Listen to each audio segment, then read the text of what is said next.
And I think what I'll do is introduce all three of them, and if you would each stand as I introduce you, that would be helpful. And then we're going to have each one speak for approximately 20 minutes with a 5 plus or minus question and answer session after each individual speaker talks. And just so everybody's aware, when they all get done, there's information and brochures on the back table in the corner over there for you to take home with you.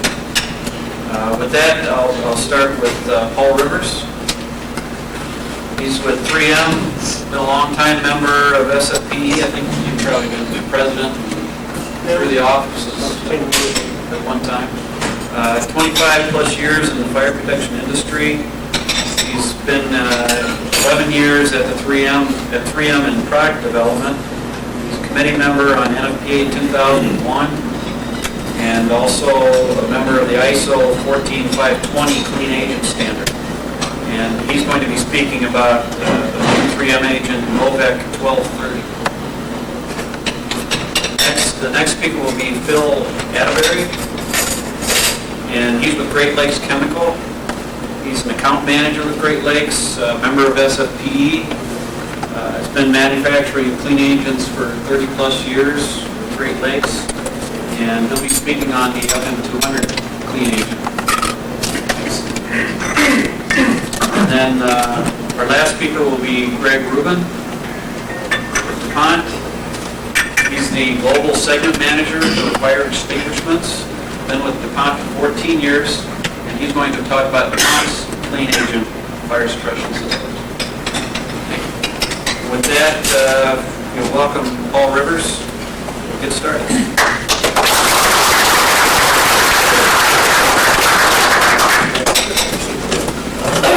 I'm going to move over here to get out of your way. What's going on?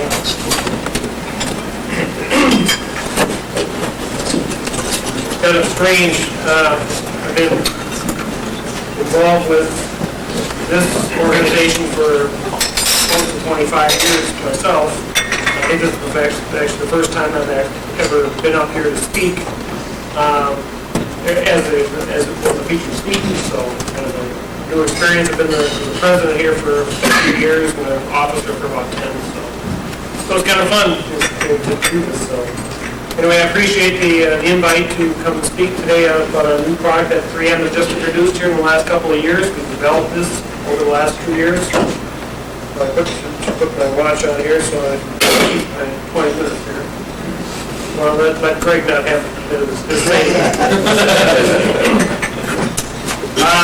The name of the product is 3M Novec 1230 Fire Protection Fluid. Let's go the other way. And let me start over here once.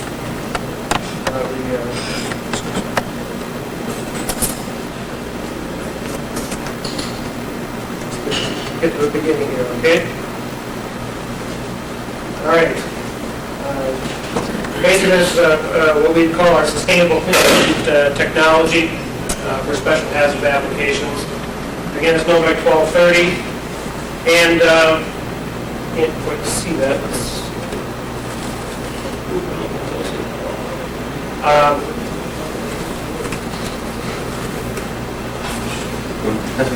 All right. We'll get this going here. Okay, there it is. Why we call it it's 3M, obviously the brand name, but why we call it the Novec brand. And Novec is a brand that we've been using for a while with our engineered fluids, our hydrofluoroethers for a lot of industrial applications, for CFC and solvent replacements, heat transfer, and so forth.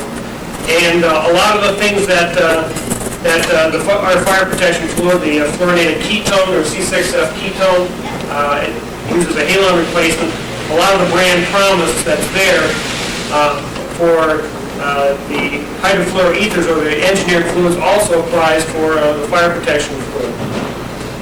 And that the brand promises there's a key message that's in there. It's a balanced solution of 4 key items there: the distinguishing performance of the product, an acceptable toxicity profile that's important for use in occupied spaces, advantageous environmental characteristics, which is all important these days. It's the reason why we're in this business to begin with. as hail replacements, and commercial viability, can you actually make that product, and being able to make those promises to the customer. And also environmental sustainability, enhanced safety of the product, as well as long-term acceptability, and also, is that company going to be there for a long time? Going to be there 10 years or 20 years, being able to service the product. And also, it's a hard-working solution, protecting people, property, and the environment. Again, that balance that we have there, and assuring continuity of operation of critical applications, critical operations that you have. A lot of you may know that there's a lot of regulatory pressure that's out there. Of course, HCFCs are already on a phase-out schedule in many parts of the world these days. HFCs and PFCs are being readdressed and tightening the use of those products through what's called voluntary codes of practices. Can you hear me okay without the microphone? Yes? No? You can hear, okay. But there's voluntary codes of practices, and starting in England, but it's also gone into, now the United States has one through FSSA.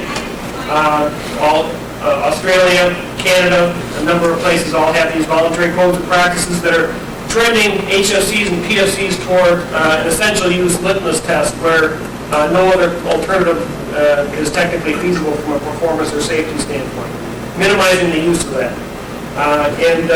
Basically, that's what EPA has been talking about for years, especially with the PFCs and now with the HFCs. And that those voluntary codes of practices, again, driven by EPA and HARC and so forth, setting a goal of zero emissions of those products, improving the manufacturing processes to minimize or eliminate emissions, and promoting best practices through these voluntary codes of practices for the HFCs and PFCs. But one of the things is that seeking and welcoming new alternatives down at the bottom. That's one of the things that the EPA really is focused on, and they embrace. And that's where we come in with the Novec 1230 fire protection fluid. This is what the molecule looks like. It's for you chemists out there, it's an ethyl on one side, an isopropyl in the middle, and a ketone group in the middle there. And that ketone is the key thing, and we'll talk about that in terms of its providing balance. You'll see that there's the chemical formula. It's also dodecafluoro, 2-methylpentane, 3-O. We'll all be tested on this. We have a consultant over in England. He gave up on saying it. He just stopped at dodeca-doodah. Anyway, we call it Novec 1230. And here's the chemical properties of the material. I'll point you to a couple of things here. The molecular weight is fairly high molecular weight material, so liquid. It boils at 48 degrees C, 118 degrees Fahrenheit.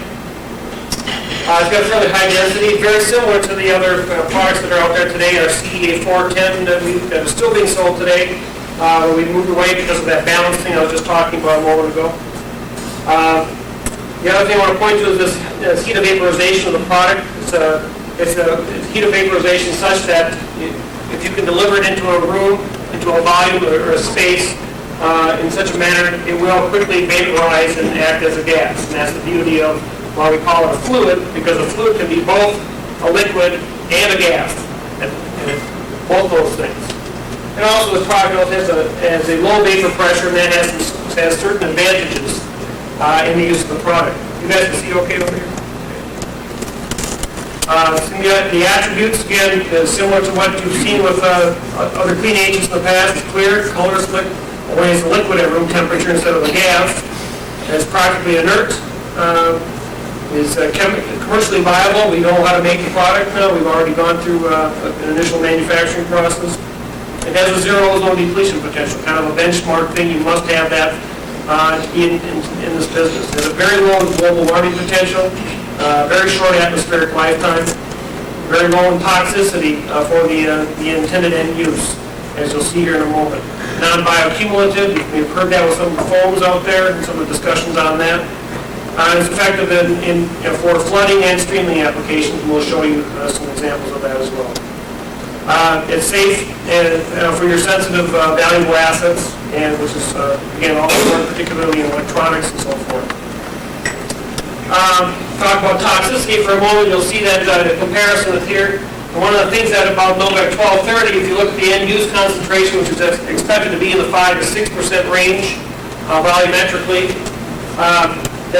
and with a NOAL of 10%, again tested by Huntington Labs over in the UK, we have quite a safety margin here, upwards to 100% of the design concentration into a room is as the margin of safety that you have for this product. So it offers a superior margin of safety when compared with halon and other alternatives.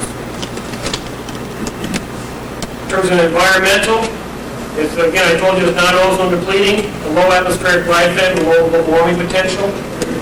And you can see a marked difference from some of the PFCs in the past. Again, you're comparing with halons and the other HFCs. You're also comparing with the inert gases. You can see that Novec 1230 has an excellent environmental profile that allows it to have that be a sustainable solution. So that's a very important thing, and it's also, again, like I say, suitable as a flooding agent for occupied spaces. As a streaming agent, in this product, again, is a liquid and a gas. It can work both ways. Compared with some of the other products that are out there, as from an environmental standpoint, a very, very good comparison with products that are out there today. And halon, frankly, is still a product that's being used today. You have to understand that. So it's a sustainable choice for local application duties. Why is this an environmentally sustainable product? Well, I'll give you one example here. This is a graph that shows you the absorbance of the product. It absorbs at 300 nanometers. You can see that on the graph there. And what's important is where the light gets to the ground level, and where this material would break up. And also where it's going to be. Now, if you're in inside a room, a typical fluorescent lamp, the wavelengths of the light there is clearly outside the absorbance spectrum for the agent. If you look at typical incandescent lights, you can see that it's basically completely out of that spectrum as well. And only when you get into a sun filtered through glass, you begin to get a little bit of into the spectrum where Novec 1230 absorbs UV light. And only where you're actually in direct sunlight, after you discharge the agent into the atmosphere, that's where the product breaks down. So what this means is that it gives you, it's very, very stable, very inert, like in its properties, where you want it to be, in the system, in a room, inside, where you're protecting an application. But if it's outside, you discharge it in the atmosphere, it breaks down very quickly, similar to what you would normally have for other halocarbons and other HFCs and CFCs. Breaks down similar products, but it just does so much more quickly. Again, you saw that as an atmospheric lifetime around 5 days and a global warming potential of 1. In terms of space and weight considerations, you're basically going to be very comparable out there, and very competitive with existing materials that are out there today, existing clean agents, and also have a superior space and weight benefit compared with the inert gases and CO2. In terms of some other performance features, this is one that's really is unique to this product because it's a high volume material with a low vapor pressure, and because of that, it's easy to transport. We package this material in drums, totes, and glass jugs, or even ISO containers, non-pressurized. You don't have to go with a pressurized cylinder, which is a very beneficial thing. You can put a tote on a Northwest jet and fly it over to Singapore, and there isn't any restriction on how much material you put in that container. So it's easy to fill. You don't need a gas filling plant for this. So it's easy to pump out with a standard pump at atmospheric pressure. Very easy to handle. Again, I told you about the packaging, sample jars being 5 kg, glass jugs, drums, again, 1.2 ton high-density polyethylene totes. And when we ramp up in volumes, we'll be looking at ISO containers.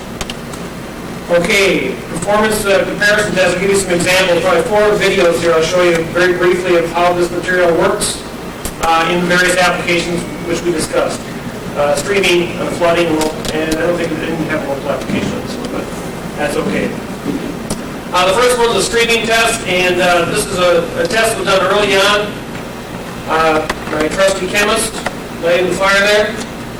And you'll see that the volumes here, it's a standard UL 5B pan, 1 minute pre-burn, and it's pressure, standard equipment, standard pressure, not very unusual. If you don't have a product that is very effective at extinguishing fires, you're not going to be able to do this. The important thing to know is that the agent discharge there around 6 pounds. We have since done it with an extinguisher that's actually UL listed extinguisher for that size of that volume of an extinguisher, and extinguish that same fire. So an actual UL sized extinguisher put out that fire.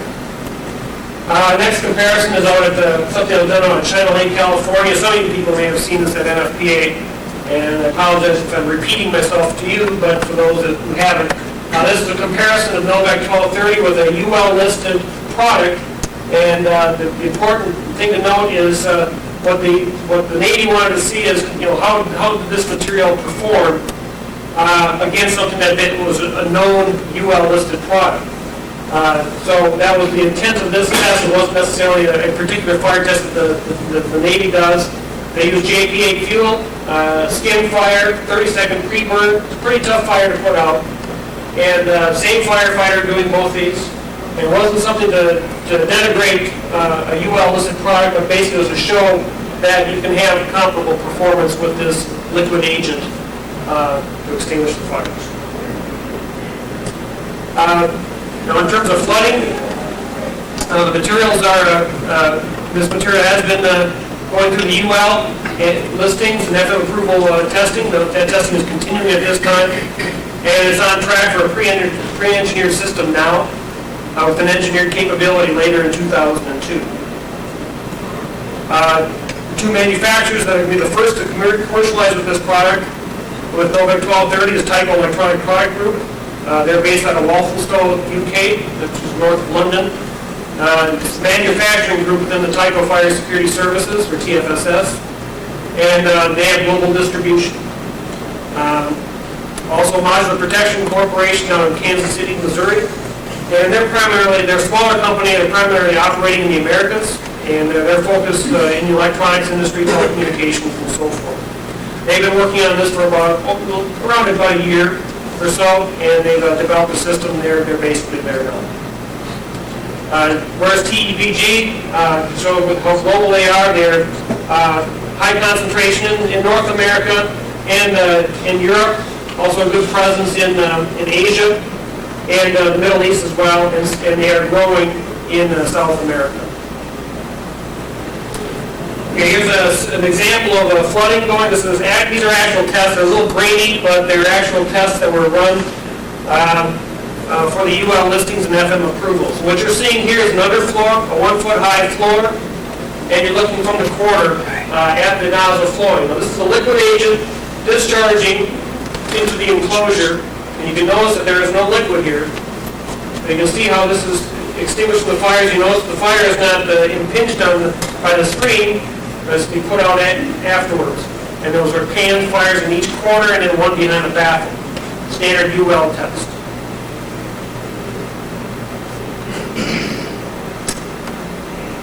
Next one's going to be, again, it's a little bit of a grainy test, but it's a standard test in a large room enclosure.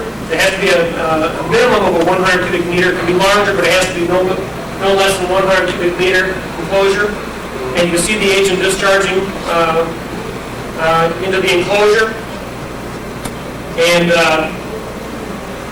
this is a standard heptane pan fire. And this type of fire is at the maximum fill density, the minimum nozzle pressure, the maximum discharge time, in fact, more than the maximum discharge time, at the minimum temperature, all the things going against the system, and you see that extinguishes the fire. That's the criteria that we have to go through to get the UL listing for the product.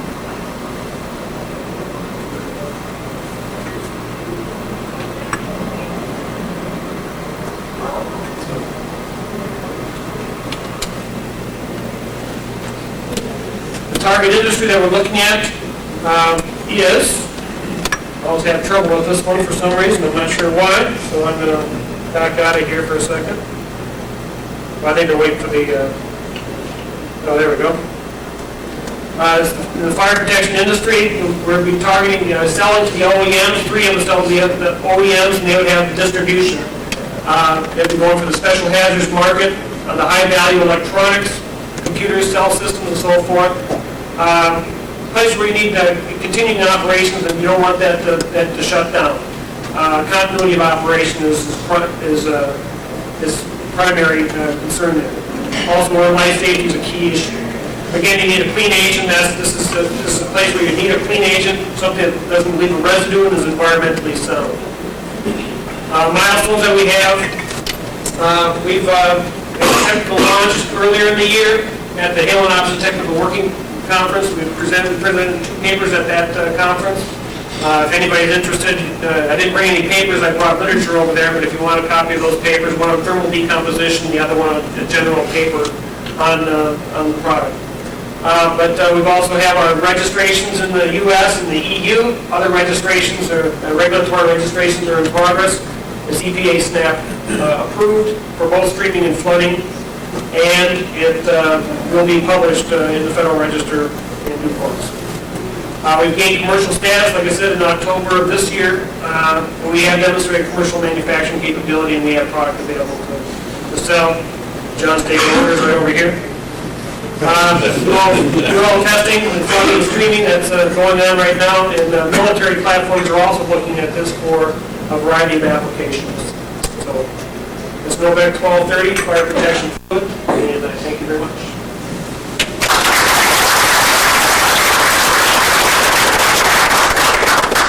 I'll take a couple of questions right now, and if we have some time afterwards, we can also do the same.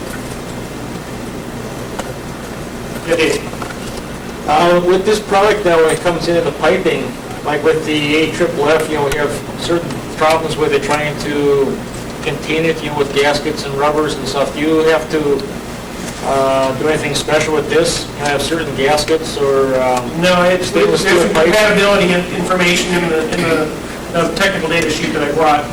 We've done a lot of testing on that, and it's a very inert material in the can, and it does not react appreciably. It's very, very PFC-like, if you will, in terms of its inertness.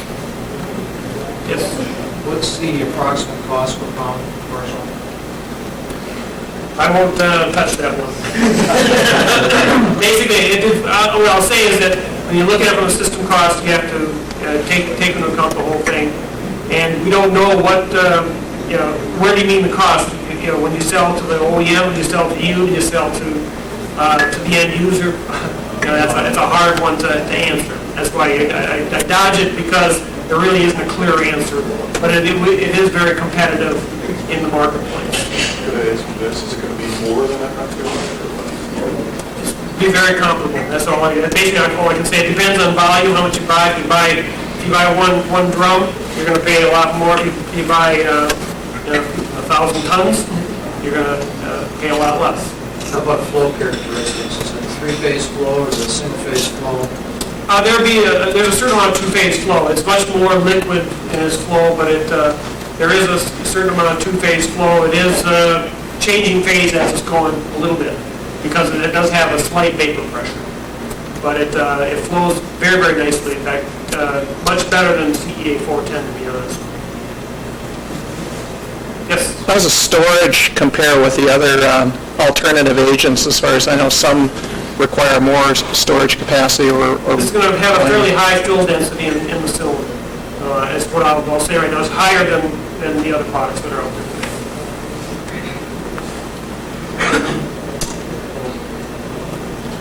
Okay? What's the pressure level of the cylinders when they're filled? This will be super pressurized with nitrogen, and it'll be pressurized, we've done the testing at 360 PSI. Standard, same as what you did with Halon, same pressure traces, they look the same when we've done the testing. So very comparable. The fill density would be higher. Yes. Okay, Thanks a lot. thank you very much.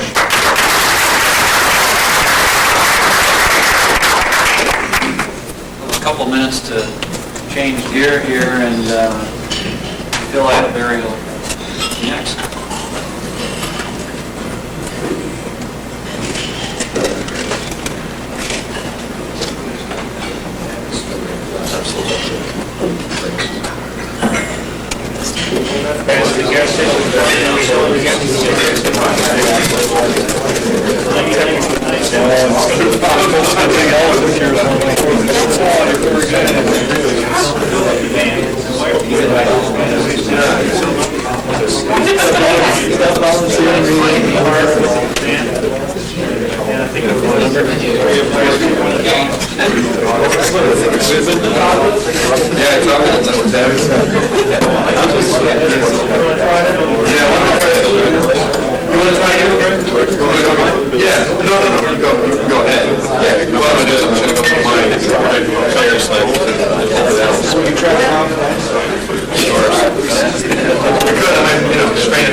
I first wanted to just say that I'm taking this all Phil and Paul, but this is a tremendous turnout. I've done a number of SFPEs. This is a pretty large turnout for an SFPE meeting, so I appreciate you guys all coming out. This is a credit to the organization. I mentioned that to Al over dinner. So one of the things I think you're going to find in all three of our topics, our talks, is that you're going to be a couple common themes, and that is that the whole objective of these new clean agent products is basically driven by the environmental pressures put on Halon 1211. And so we kind of have a tagline, safer for people, safer for assets, and safer for the environment. And essentially what you're going to see, I think, is that when Phil gets up here, he's going to have a similar message for his product. So all of us are trying to help the industry in the transition away from the Halon product, both 1301 and 1211. And we've all done our work and our research to develop our products. I'm just going to quickly go through this so that make sure everyone understands. Halons were determined to be significant ozone depleters, and I always tell everybody I'm no atmospheric scientist, so I don't know whether anybody here believes or doesn't believe the ozone to be depleted, but it really doesn't make any difference because they were phased out of production back at the end of 1993. If anybody looks out there, you can still get Halon 1301 and Halon 1211, and the reason for that is because systems don't just discharge very often. And so through recovery and reclamation, especially on the 1211 side with portables where you have to get them serviced for their test dates, etc., 1211 is certainly readily available, and 1301 you can get as needed for refilling existing systems, etc. There is no ban on use. There was a ban on production. That was 8 years ago now. But people are still using it. Europe is actually implementing a use phase out on the Halon products at the end of 2003. So they're going to have to proactively get rid of the Halon product that's in systems today and convert that over to something else. Some of those systems may be retired. Some of them are going to be converted to a fluorochemical-based agent. Some of them will be converted over to an inert gas system. But they will have to convert both the suppression systems and the portable systems. The Halons were clearly the standard clean agent in the marketplace. In fact, one of the things that when you look at the 1211 market, people used to have Halon 1211 extinguishers in their home. Well, in the future, it's unlikely that anyone's going to have a fluorochemical-based clean agent extinguisher in their home, and the reason for that is that it's not justified from a cost versus the asset you're protecting. You can use you get some dry chemical powder on your carpeting, you're going to vacuum it up. But if you have a telecommunication switch station, or you have a mainframe server, or you have a Cray computer or something like that, those are the cases where some of the other agents will not be acceptable because of collateral damage caused by the agent itself. I know we have a lot of sprinkler people in here, and obviously, if water did not cause, or did not have the potential to cause any collateral damage to electronic equipment, we would probably not be talking here tonight. You guys would all be putting a sprinkler system in to protect all types of assets. So the halons were broadly used. It is unlikely that the alternatives will be as broadly used as the halons were in yesteryear. So how would you design the perfect alternative? What are you looking for? Well, everybody would look for a reduction in hardware costs, especially in suppression. You'd love if it was as equal to or better than the halons in terms of their efficacy. You'd want as cheap a product as possible. You guys asked the question as to Paul on what the price of the agent was. You'll probably ask the same question to me, which is fine, I have no problem. You'd want things that are safe to use, that have low toxicity. The halons were used safely for many years. You'd like something that has similar toxicity characteristics. They have minimal environmental impact. That's the reason why the halons are being phased out in the first place. And you'd like, I'm sure everyone in this room would like, for the clean agent systems that they have to work on, they'd like to have a single replacement, because that would stop any market confusion, one thing. So I think these are the types of things that would be desired for the perfect alternative. And one of the things, unfortunately, that has been found is that it's not so easy to come up with the perfect replacement to the halon products, because the fact of the matter is, except for environmental impact, the halon products are pretty darn good. They were inexpensive. They were very good at fighting fires. The bromine in the molecule lent itself to very, very high efficiencies, reducing the amount of agent required to put a fire out, giving better fire ratings in portables with less pounds of extinction. So all of the families of options that people have when they put in a suppression system or put a portable extinguisher in place, they all have their warts on them. And HFCs, for example, I think Paul mentioned this, you have agent cost, you have some global warming potential. Those are issues that are clearly not preferred versus something like an inert gas, which has virtually no global warming potential. You go to inert gases, then you have things like hardware cost, the amount of cylinders you have to lay out, the upfront installation costing, obviously water and dry chemicals, potential for collateral damage, carbon dioxide, life safety risks, and of course no protection, which if the code would let you, some people might decide to have no protection because the truth is that there aren't a lot of fires. Now the damages, if you were to not have proper protection, if you did have a fire, could be substantial. So your big limitation for no protection, of course, would be risk. So when you're looking at the alternatives, one thing I try to impress on everybody is, just understand what all the different options are available to you, and that's where you would talk with your suppliers, your distributor installers, talk to the hardware manufacturers.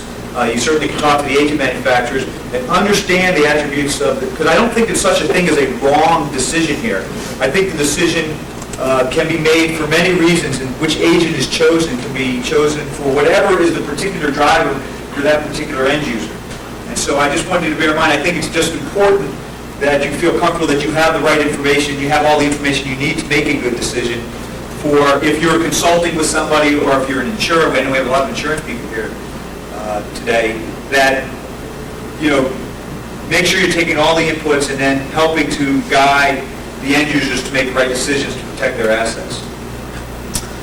We have a portfolio of products, FE36, which is the HFC 236 that Paul showed in some of his charts. That is the one being used in our portable extinguishers. We work with Ansel on that for their clean guard units. And suppression systems, we have kind of a product line for suppression. We recently introduced FE227. I'll talk more about each of these later. FE13, FE25, and FE36 to a more limited extent to be used in flooding as well. So I'm going to go through each of these and just give a little bit of background on them. For FE36, FE36 has very low toxicity for a fluorochemical. And really, to put this in a frame which makes any sense, what does that mean to you? Essentially, think of it this way. For Halon 1211, for you to discharge the contents of a 5BC 1211 unit, it had to be in a 350 cubic foot room. So you can picture the size of the room. If you're in a smaller than that room, the smaller the better. That means the concentration's higher. You're not allowed to discharge the entire contents of the 5BC. Now, the 350 cubic foot room is still pretty darn small. I mean, go through the math. An 8 by 8 by 8 room is larger than 350 cubic feet. For FE36, you can be in a 70 cubic foot room and discharge the entire contents of the extinguisher. So, I'm just trying to put it in perspective. Both products can obviously be used safely. People use 1211 safely for many, many, many moons because you're very rarely in a confined space smaller than that. But the point is that 36 does have very low toxicity. We've been commercially available with it since '97. Ansel commercialized their Clean Guard in '97. It is globally available. It's been EPA SNAP listed since, I'm assuming '97, although I don't know the exact date when the Federal Register came out with notification. And it's clearly an environmentally preferred option to the Halon products because it gets away from the ozone depletion issue. And it doesn't have any phase update today. It is I think very similar to the comments that Paul made in terms of compatibility. The HFCs, generally when you take the chlorine out of unlike HCFCs, we're producer of HCFCs today, 123 is used in refrigeration, building chillers, comfort cooling chillers. But if you take all the chlorine, if it's just hydrogen, fluorine, carbon, you generally have very poor solvent properties, generally. And so FE36 is compatible with plastics and elastomers. Essentially, material-wise, it's inert towards materials. And so you don't have the issue in terms of gaskets. Somebody asked a question about what do you have to worry about the seals and gaskets. And generally, you do not have to worry about those types of issues because it's not a strong solvent. It has UL/FM and is Coast Guard approved, and it's commercially available in what we generally consider the most popular sizes. It's not been qualified for wheeled units. Quite frankly, the reason for that is because the cost of it when you have 150 pounds in a wheeled unit would make the wheeled unit probably not marketable. So we have, Ansel and PON has not pursued approval in anything larger than the 2A 10BC unit. That would be like a 13-pounder, to give you a frame of reference. On the suppression side, we recently introduced this, FE227. This is HFC 227EA. We actually received the first patent for 227EA for use as a fire extinguishant. It was here in the U.S. We worked with Great Lakes. We cross-licensed Great Lakes back in 1994. They had a patent issued to them in '94 as well. We decided to enter the 227 market back in August of '99. Commercialized our plant in October of 2000. And then we began our sales in April of 2001. We worked with Fite Corporation on the suppression side for our FE227. It is chemically equivalent to the FM200. Of course, I would say that FE227 is better, and Phil would say FM200 is better, because we make each one respectively, but from a chemical standpoint, they're the same chemical. It is suitable for use in normally occupied spaces, and it's EPA SNAP listed, and again, has zero ozone depletion, and it's, again, environmentally preferred to Halon. So, this was obviously a very large, and one of the things, I get this question a lot, is, what was the reasoning behind why did DuPont wait till 2000 to get into the 227 marketplace? And quite frankly, the reason is we have also limited resources in what we invested, and our business priority back in the early 90s through mid-90s was for the refrigeration market. That's where we put most of our investment dollars in developing a portfolio of refrigerant replacements. And so that effort has essentially run its course. And then back in '98, we did a critical review of our other fluorochemical businesses. I'm in the fluorochemical business within DuPont, which is things like refrigerants and foam expansion agents and pharmaceutical propellants and things like that. Fire extinguishers stood out as a business that we wanted to now shift our investment dollars in, and that's when we made the business decision to enter into the 227 business. This is generally the lowest upfront cost option. It has much less cylinders. The hardware cost is where the savings would come versus the inert gas systems. It is globally distributed. We have UL, FM, and also Coast Guard approval for 227. FE13 is a product that we've been marketing in North America through Kidde, and it is, again, it was developed and patented. It's HFC 23. HFC 23 has been around for many years because it's a byproduct of production of R22, which everybody is using in their home air conditioners right now. So it's been around for a long time. It has the lowest toxicity of any fluorochemical. The reason for that is this is the only fluorochemical-based agent that does not cause cardiac sensitization. And I don't know if any of you have ever heard of it, but if you ever read in the paper, a kid in auto shop sniffed some Freon 12 to get high and died, basically what happens is that maybe you saw a good-looking girl, but if you sniff it and then you see it get shot of adrenaline, next thing you know, you can have a heart attack, be perfectly healthy. FE13 is the only fluorochemical that does not, so when Paul referred to that no well and low well, that's what that's really referred to. At what level do you see that effect? FE13 does not have that effect. It essentially acts as an inert from a toxicity standpoint. So the issue here would be you go and put so much in until you start getting to oxygen depletion. We don't have enough oxygen to sustain life. It also has increased application flexibility. It is a very high pressure, very low boiling gas. So it is used in high pressure piping, but it is rated for high ceilings up to 25 feet. FE227, I believe, is only rated up to 16 feet. It is rated for low temperature, down to minus 40 degrees F, and you can have remote cylinder storage because of the pressure of the gas itself. The example where FE13 is used would be like the North Slope of Alaska. And because I want to give you a frame of reference here, on the North Slope of Alaska, they obviously have the pipeline. Well, in Saudi Arabia, when you take the oil out of the ground, you return the natural gas back into the ground. Well, in Saudi Arabia, you do that outside because it's nice and hot. Maybe too hot, but you can do that outside. In North Slope of Alaska, you can't do that outside because it's fairly cold. So you have it in an enclosure where people are working. What happens is that if you were to have a methane leak, the methane would build up in there, and so they use FE13 to protect that because it can go down to minus 40 degrees. So that's an application that is being used in North America where FE13 is used. Again, it is environmentally preferred to halon, has zero depletion potential. And the last suppression agent I was going to talk about is HFC 125. Again, we developed and patented this product for fire extinguishing. We marketed it's HFC 125. This is a product used in a lot of refrigerant blends. So it had multiple uses. It's widely available commercially. Today it's primarily used in military applications. It's used on board aircraft and engine nacelles. It is very similar.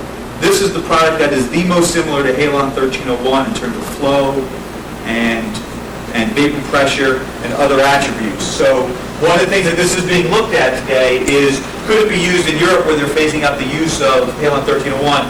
Could it be used in the existing piping networks? And so some of the questions is, you do require more pounds of FE25 than you did Halon 1301.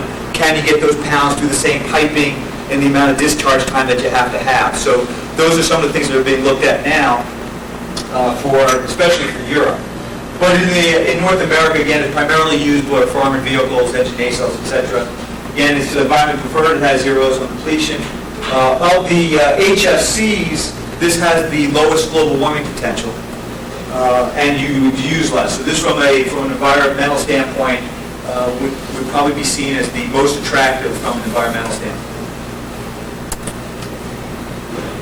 That's all I wanted to really go over with you tonight, is a quick review of basically our product portfolio. I think the key message, though, is halons are going. No one in here, in my opinion, this is a personal opinion, should be installing a new halon-based system. Now, if you have a halon system already out there, you discharge it, and you want to put halon back in it, I don't think there's anything wrong with that. That's a decision that you should make at the time, and I can't spend any end user's money. It's not my money to spend. But putting in a new halon system, to me, makes no sense. Substitutes aren't here and available. clean agents are clearly going to be used. One of the things is that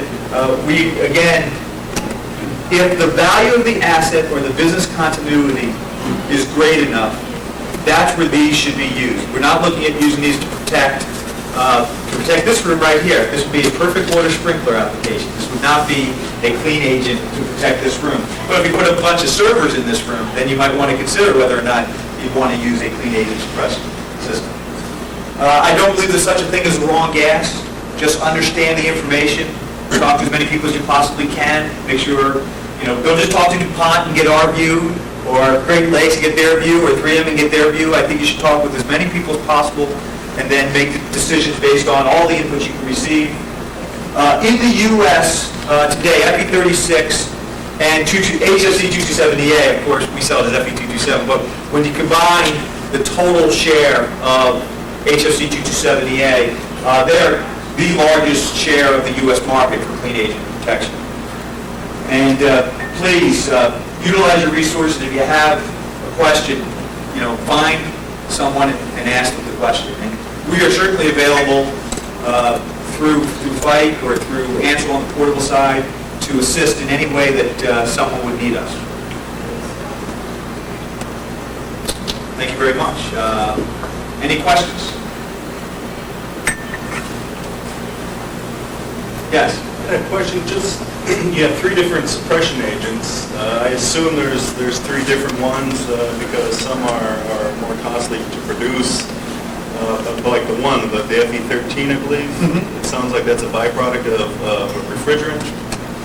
Correct. It's right back to the 22 process, yes. That jumps out as something that sounds like it's probably the cheapest. From an agent cost perspective, it is the least cost, is the lowest cost agent, that's right. It was just interesting to me, it just seems like... But you do need more hardware. Oh, okay. Okay, so when you look at system installation costs, generally 227 is going to be the lowest initial installation cost. Likely FE13 fits somewhere in the middle, and then you'd have inert gases.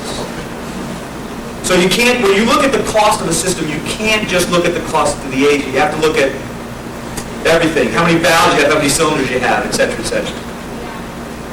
And again, the reason for 3 agents that we have, quite frankly, is, 25 is preferred by the military because it so closely matches 1301. When you go to the F-18 jet, you're not changing a bunch of stuff, because that has to take an act of God for the government to want to change that. So basically 1301 can be used with very little modifications to the existing 1301 system that was on those jets. FE13 we introduced, quite frankly, because it was convenient. Had the product, it puts fires out, and so we commercialized it. And this was at the time when we commercialized FE13. This was really before the marketplace had decided what alternative they wanted. 13 and at the time FM200, Great Lakes with 227EA were both being introduced. The U.S. has clearly chosen 227 over FE13. Now, there are places in the world where FE13 is used much more broadly than these niche applications, but not here. And then 227, of course, was introduced by Great Lakes originally back in '94. So, thank you for the question. Any others? Yes? FE25 is used in explosion suppression today. Kidde, one of the Kidde Safety, or so many different Kidde companies, I forget which one we actually sell it to, but one of the Kidde companies does use it for explosion suppression. Yes.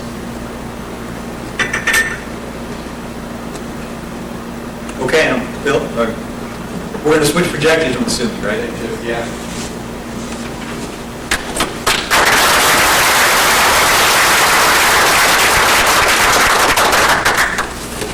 Thank you very much. We'll be playing at improv on Friday night. Thank you. Yeah, I'm ready for Vegas next week. That's right.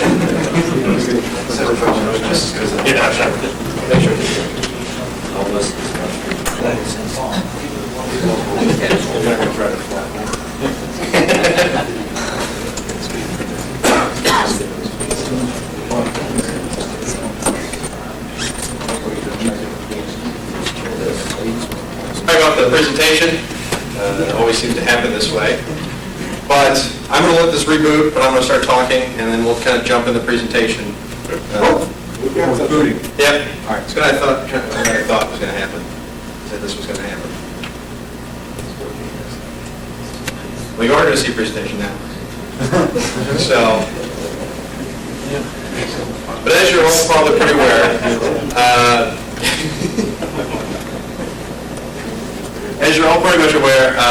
FM200 is manufactured by Great Lakes Chemical. We've been producing FM200 for over 10 years now. It's HFC 227EA, and to abbreviate my presentation, I'll just kind of gloss over a lot of things that was expressed during the other presentation.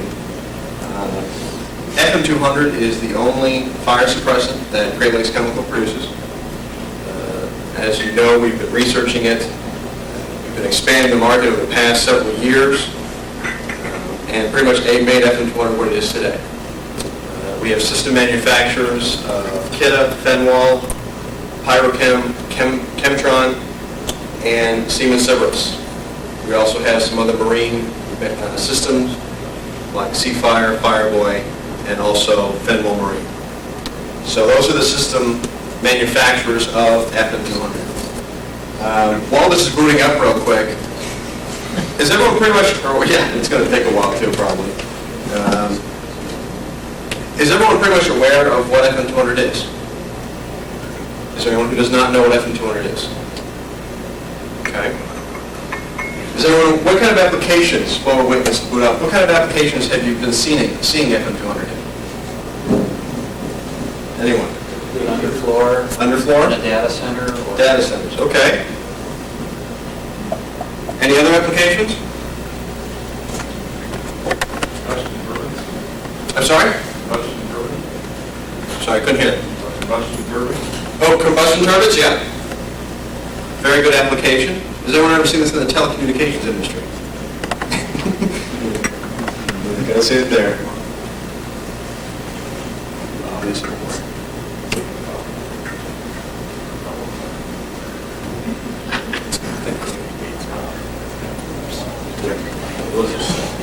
No. I'll find it. It found it. Yes, it's it. I don't know if that installation because that'll take forever. But we'll just jump into it real quick here.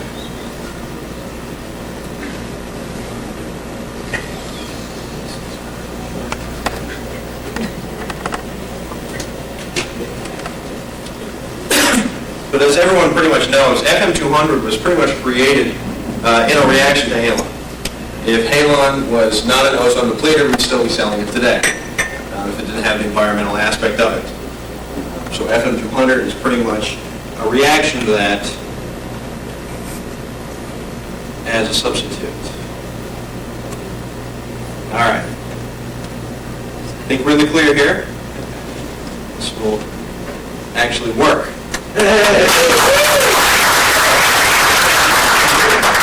And that's our presentation. Any questions? Just for this slide alone. But pretty much, as you know, FM200 is mainly used in the electronics industry, telecommunications, computer data centers, and really Clean Agents was really just created for those industries. Industries where sprinklers are not optimally used due to no downtime. A lot of systems are mission critical. They need to be up all the time. Others are the assets that are protecting the data, the computer systems, even artwork and museum items also. These are the reasons why FM200 and Clean Agents were created. Now I'm just going to quickly summarize tonight just some of the different aspects of Clean Agents and how FM200 is associated with those. First, of course, is the fast and efficient fire suppression capabilities of FM200. There's no collateral damage associated with FM200. The small space requirements, which was touched on a little bit earlier. Safety for people, its environmental responsibility, and of course its availability long term. Now FM200's mechanism, which I'll talk about and go deeply, not deeply into, but a little bit into of how FM200 works, and its quick discharge time, make it a very good fire suppressant. Now, UL and FM approved systems need to reach extinguishing concentration in the protected area within 10 seconds. Now, one of the greatest things about this is the fact that if you can get a fire within 10 seconds, you can get it right when it started. You can get it when it's just a small little fire. And what this does is this cuts back on a lot of the harmful things that come from a fire. Like, if you burn plastic, there's some real toxic stuff that comes off of that. And what this does is gets it so it minimizes those amounts of harmful things. Now, this is FM200. For those of you who are familiar with Halon, it was a fluorine, a carbon, and then one big bromine. For those of you who are not aware, that bromine was the reason why it was taken out by the Montreal Protocol. Now, what FM200 is, it's a larger chemical, as you can see.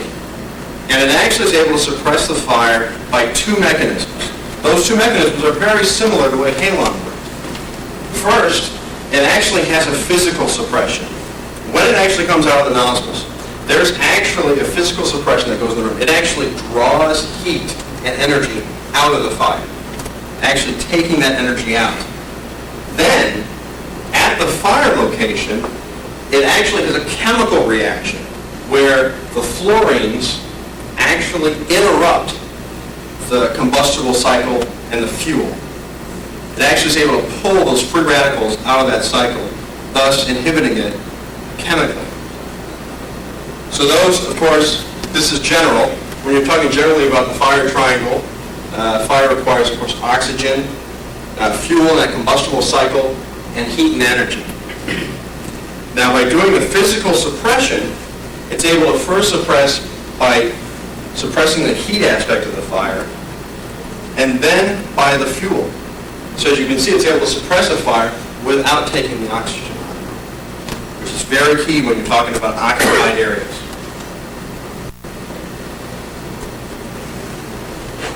Now, FM200 does not have any collateral damage associated with it. It won't harm equipment or valuable possessions. Kind of what we talked about earlier, it being a clean agent, it's colorless. One thing, though, is if the room is not climate controlled and there is humidity in the room, and those of you who have seen a halon discharge, you'll know what I'm talking about, it'll actually look white because that physical suppression is so drastic that it'll actually solidify the humidity in the air. Not solidify, I'm sorry. Condense the humidity in the air. So snow. Yes. In Minnesota, yes. Only in Minnesota. It's electrically non-conductive, so it's good for, it won't harm equipment at all. There's no odor residue, thus there's no cleanup. So this system will be discharged and it'll just go out with the ventilation system, so there will be no residue left on equipment, which is very big in the museum industry. And actually, FM200 is very stable, so it will not harm fabrics, equipment, textiles, paints, clothing, etc. One of the things that actually an FM200 system protected was the restoration of the Star-Spangled Banner. The government enlisted us to protect that during the restoration. We also are protecting, an FM200 system is protecting the first draft of the Declaration of Independence. So as you can see, rare assets are protected by an FM200 system. Now, real quickly, we had talked about this earlier. The actual storage space, and this is just a quick example for a Halon, say a Halon system. If you have two tanks, it would require just an additional tank where, because Halon and FM200 is stored as liquid. At 360 psi, they're liquid, and when they come out of the nozzles, they turn into gas. Where the CO2 and the inert gases are stored in high-pressure tanks and stored as gas, so they require more tanks. Now, FM200 is completely safe for occupied spaces. In fact, FM200, through the years, has the most comprehensive toxicity database of any clean agent out there. In fact, the pharmaceutical industry alone has spent $22 million testing FM200 for a pharmaceutical application. Everyone's familiar with what an asthma inhaler is. Well, you might not know that there's a CFC in there that actually propels the agent into the lungs. Now, FM200 has been FDA approved to be the replacement propellant for this banning CFC. So people at their worst moment of breathing will actually be inhaling FM200 with their medication. Now, everyone's pretty much aware that NOAEL, NOAEL, of course, being the No Observed Adverse Effect level. This is a level at which, for occupied spaces, a certain concentration, in this case, it's 9%, where normal design concentration for a Class A application is 7%. And then the low AL being the upper level, where everything above the low AL is for unoccupied areas. And of course, if you do have to use it for occupied, usually it's in a Class B fuel application, adequate time delays, and pre-discharge alarms are enforced. And that's 10.5%. This is a discharge. There's the what I was talking about. It's a little green also. But this was at the Dusseldorf Airport, which I found out that I misspelled Dusseldorf without having the colons on top of it. You'd be surprised. Someone in California caught me on it. But what they did is they did a discharge, and they were just testing the integrity, and also they want to see how it would work.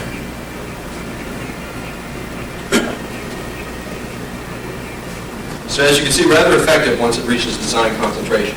And like I said, to reach that design concentration, it takes at most 10 seconds, usually less. Now, one thing adapted recently in the NFPA 2001 in the appendix is something called, and I always love saying this, physiologically based pharmacokinetic modeling. Now, what this is, yeah, it's a fun phrase to say. It's much easier to say PBPK, pretty much. Now, the PBPK modeling, what it does is it quantifies the agent in the bloodstream. Now, it's a mathematical model, and it accounts for all the human population extremes. In other words, people who have asthma, people who have trouble breathing normally, unhealthy people, anyone that might be a health risk in a situation like this, it accounts for those types of things. And like I said, it was peer-reviewed and endorsed by the US EPA.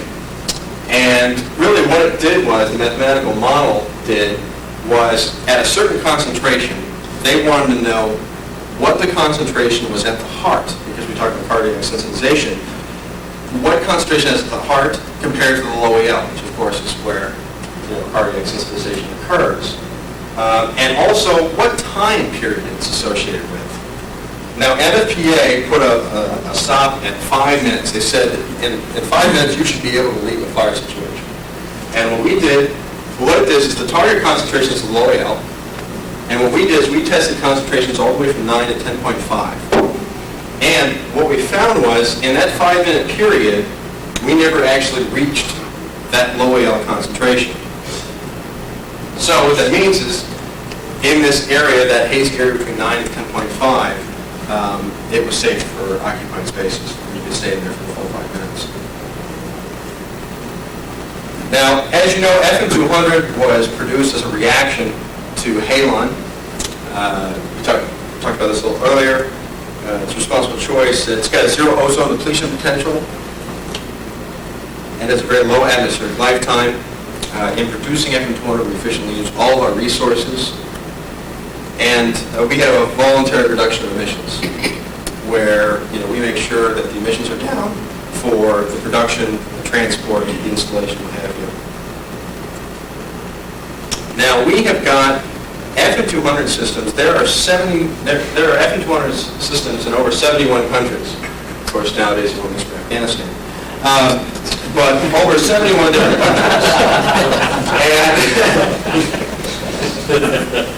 And some of the applications you might see are, for instance, the communication industry, 911 centers, IHP centers, cellular sites. The electronic industry, you're talking bank vaults, EDPs, electrical utilities. Cultural heritage is also another place where you're going to find a lot of FM200, protecting artwork and storage rooms, libraries. Also used very heavily in the medical industry for MRI trailers, operating theaters. Transportation is a big industry for the FM200 market, in the air and the marine vessels and flight simulators. And then finally the industrial industry, clean rooms, Class B applications, oil frames, what have you. Now people are always wondering, what is the next thing?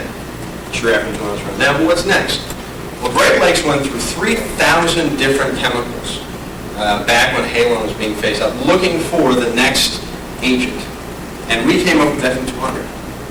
So with all that, we don't see any chemical coming out in the future that would have the same capabilities of FM200. Now, what the industry is starting to do is they are actually focusing more on the pyrotechnics, picking up the fire faster, and doing some blends like water mist and blends. Now, what are we doing? We are actually developing new applications like the pharmaceutical applications and also improving our manufacturing, become more efficient. FM200 is agent of choice. There are no international production controls or limits, and it's fully supported by Great Lakes Chemical with our new plant. So once again, to sum up real quick, these are some of the aspects of FM200. And thank you very much. And does anyone have any questions? Everyone's asleep, I'm sorry. Yes? You were actually demonstrating a full discharge test there. I take it that was only done because of that you wanted to make a demonstration out of it. Did the discharge testing not go the way of the Dodo? We use fan doors and fan testing equipment, air pressure. Very true, very true. I should have mentioned that discharge test was in the very first few years of the FM200. I apologize, yes. There are no discharges anymore. The door fan test has been accepted to test the integrity of the room, to make sure that the gas actually holds in the room for a certain time period specified by the local authorities having jurisdiction and other regulatory bodies. I noticed also that the density of 7% is about 2% higher than that for Halon. Yes. Does this basically explain the extra bottle, so to speak? Yes, exactly. The reason being is, and I'm not going to say that, Halon was bad. Halon was very good fire suppressant. And that chemical inhibitor of that bromine was very effective. And what we require is just 2% more of our chemical to become that effective. So yes, the extra concentration is for the extra tank because we rely more on the physical suppression than the chemical. How long does that heat sink effect last? Is that just the first 2 seconds, basically, initially, upon initial discharge, as it mixes with the air, it takes the heat out? And then the chemical reaction takes over after that? How does that? Well, when you have the design concentration in the room, if it holds in this room forever, like if this is a perfectly sealed room, and it stays in here forever, that physical suppression will always be occurring at the fire. Now, you'll feel it right at the beginning because there is an initial discharge, but it will be at the fire location that physical suppression will always be occurring. Now, of course, as soon as it reaches extinguishing concentration in this room, it should be suppressed rather quickly. But yeah, and it's supposed to be let me say this again. It's supposed to remain in the room in case there is a reflash, which there wouldn't be, but if there was one, it would be there to put the fire out instantly. And that's why you have a whole time. I think UL uses 10 minutes. Usually it's just because they want to wait however long it usually takes for the authority having jurisdiction to show up and event the fire. Any more questions? Yes? A little bit of an installation question. Sure. Sometimes you see nozzles coming through the ceiling for these systems for total flood. Sometimes the nozzles are in a dish, kind of recessed up in the ceiling. Okay. Sometimes the top of the nozzle's right at the ceiling. Other times you see them foot down. Mm-hmm. Do you know is there any rule of thumb as far as where they're supposed to be or limitations on where the nozzle's supposed to be with relation to a smooth suspended ceiling? Well, I'm not the system manufacturer, but from what I understand is usually for the one, first I'll address the one hanging down rather lower, is you have about a 16-foot specification for each nozzle. So in other words, the nozzle should be down to the floor or they can only protect down to 16 feet. It's a specification by the nozzles to reach that 10-second discharge time. Okay. That's why you might see someone lower. If it's a larger, taller room, it needs to bring that nozzle down to reach that other 16 feet. Now, the cone one I'm not too sure on this one, but I think it's for more of a local application. So you can actually take that and bring it down to a certain location. Like if you want to protect mainly this table here, you might have one where it would actually go here first and then. I've seen them in like a data center room, small rooms. It's to prevent the ceiling tiles from being dislodged. If you drop the ceiling, the nozzle off the ceiling a little bit, you're going to get less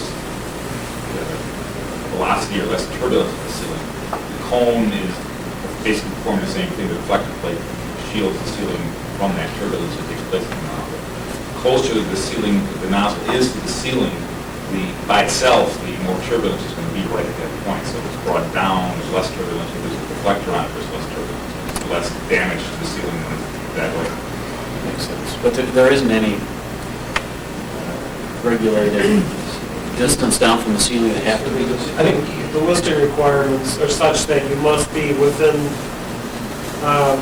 whatever you do your testing at, must be at least from that point up to the ceiling, that's the range where you must have your nozzle. So if you had your nozzle at 1 foot down, you could be from 0 to 1 foot below the ceiling. I think the listing is 1 foot. I think that's what the time things is 1 foot. It's not like a sprinkler head that you're doing with heat. It's strictly the testing criteria, the testing parameters that we've done when you pass the test. You're just trying to simulate or you're putting a system in that matches the testing criteria that we use to set the system. If you had a very, very tall ceiling, you would layer the nozzles or somehow accomplish that. But you wouldn't, if you had a 20-foot ceiling, you wouldn't put a pipe down to 16 foot. But then you would have multiple layers of nozzles to get you to 20 foot. So it doesn't sound like any of the installations that I've described are really out of line. That's No, I think it's really experience. If a particular distributor found satisfaction back in the days of Halon, we were doing discharge testing, we found less damage done to a particular room because of a method of his that he employed. He just carried that through to today and under HFC 278.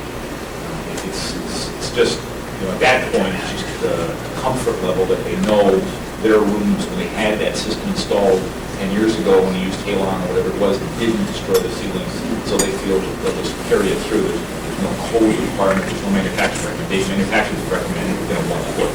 okay. Yeah. Thank you. Okay, great. Thank you very much.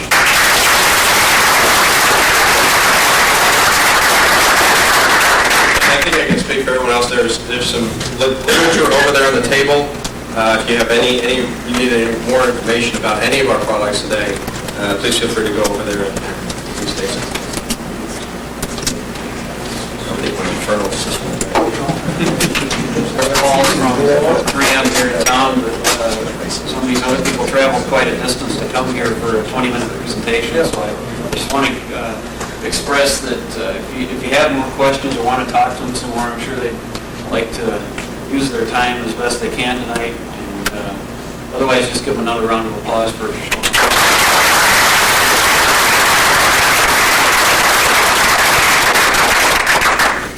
That's it. Thanks for coming.